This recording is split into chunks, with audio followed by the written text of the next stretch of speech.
Itu, tembak. Terus. Itu sendirian. Nah, gitu dong. Tuh. Satu lagi. Terus. Tembak. Iya. Widih, lagi ngapain bro? Lagi mandi. Lagi mandi? Lagian. Udah tahu orang lagi main game. Masih aja nanya. Iya. By the way, baju lu bagus banget. Wah, mahal nih ya? Sok-sok muji lu.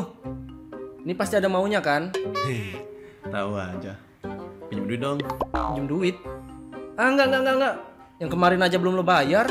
Loh, tenang aja bro. Kali ini gua bayar kontan sama yang bulan kemarin. Enggak. Enak aja lu. Bro. Please bro, please. Pinjemin gue duit bro. Cuma lu harapan gue bro, please. Apa sih lo? Drama banget. Yaudah, mau pinjam berapa? Dikit aja kok, 200.000 aja. Nih. Tapi kapan lu mau bayar? Tenang aja, minggu depan aku bayar. Awas ya kalau minggu depan gak dibayar. Yeah. Nih. Widih, mantap. Emang the best banget sih lu. Thank you ya. Iya. Kalau boleh tahu, lu mau pakai buat apaan? Buset. Kemana tuh orang?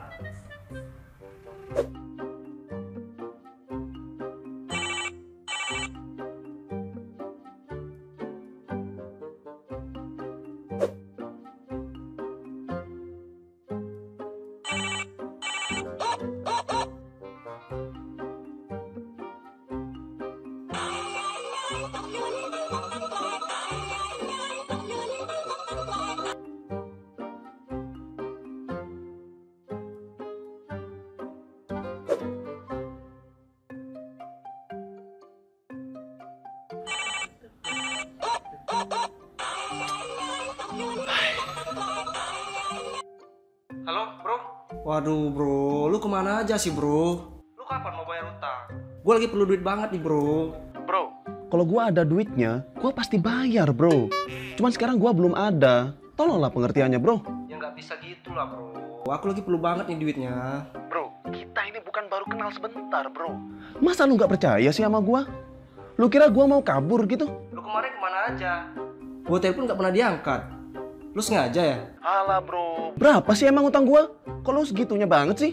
Kalau gua ada uangnya, gua pasti bayar. Lu ngerti nggak? Kok galakan dia sih?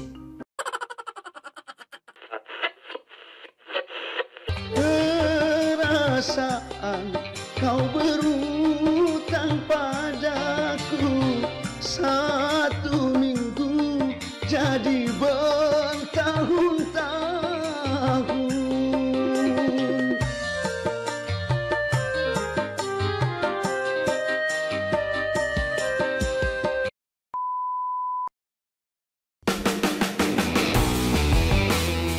Hai, di video ini saya akan coba menjelaskan mengapa salah satu prinsip terpenting dalam hidup adalah dengan stop memberikan utang kepada orang lain, termasuk kepada teman atau kerabat kita.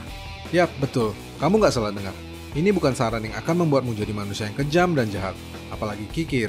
Sebaliknya, ini adalah saran yang akan membuat hidupmu jadi lebih tenang, mudah, dan bebas dari masalah yang tak perlu. Kita akan membahas prinsip utang, jenis-jenis utang, dan bagaimana kita tidak seharusnya terlibat dalam urusan ini. Saya akan memberitahu mengapa memberi lebih baik dari mengutangi, dan bagaimana kita harus menerapkannya secara konsisten sebagai salah satu filosofi, prinsip, dan mindset terpenting dalam hidup. Mari kita mulai.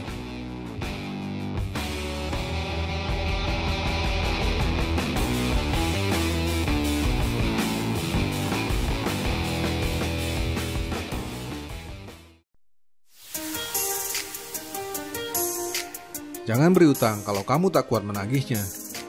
Saya tidak sedang membela siapa-siapa, apalagi membenarkan tindak kekerasan dan pelanggaran hukum yang dilakukan oleh oknum-oknumnya.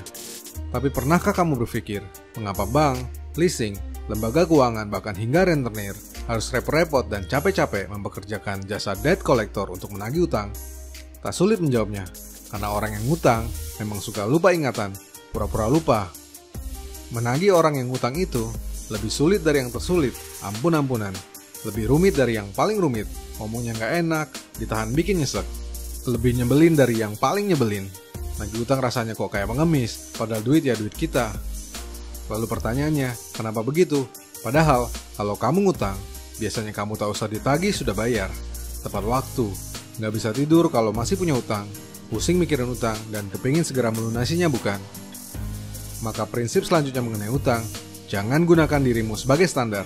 Standarmu bukan standar untuk semua orang.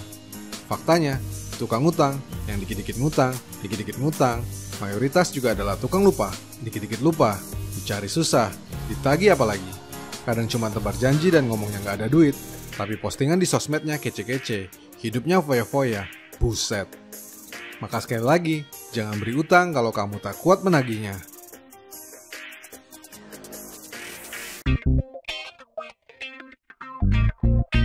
Ini adalah jenis utang yang pantas dan wajar. Utang makan berarti utang yang berasal dari orang-orang yang sedang terkena musibah, teman atau keluarga yang sedang kesusahan, hingga untuk membeli makan dan memenuhi kebutuhan mendasar saja sangat kesulitan. Ini juga termasuk orang asing yang nyasar di jalan, orang-orang sakit, dan sejenisnya. Seluruhnya itu layak untuk mendapatkan bantuan, utang, pinjaman, dan bahkan pemberian. Saya menyebutnya utang makan. Jika menemui yang seperti ini, bukan cuma harus, tapi kita memang wajib untuk memberikan bantuan yang kita bisa. Dalam berbagai kasus yang umum, kita dapat mengubah mindset meminjamkan utang menjadi memberikan uang sebanyak yang kita bisa dan ikhlaskan.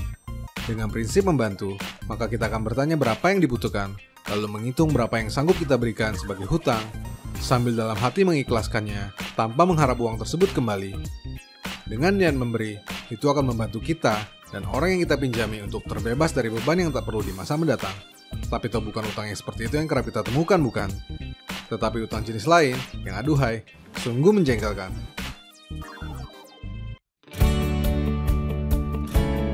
Utang-utangan seringkali untuk kebutuhan yang random habis. Ada banyak sekali jenis utang yang tidak seharusnya eksis. Dari utang untuk membeli barang-barang yang tak perlu, hutang untuk membayar hutang, sampai hutang untuk usaha. Kamu mungkin Bang Toyib, Bang Rozak, atau Bang Nurdin, tapi kamu bukan bank. Maka bukan tugasmu meminjamkan uang untuk kebutuhan usaha yang produktif maupun untuk membeli produk-produk yang bersifat konsumtif.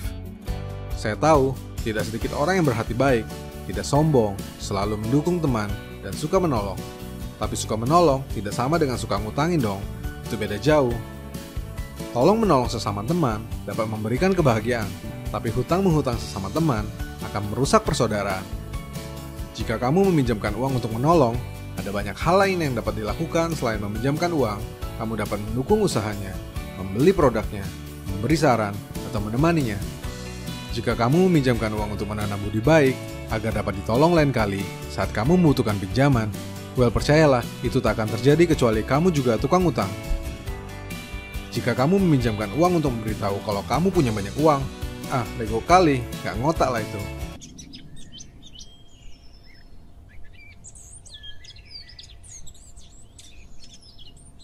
Adalah.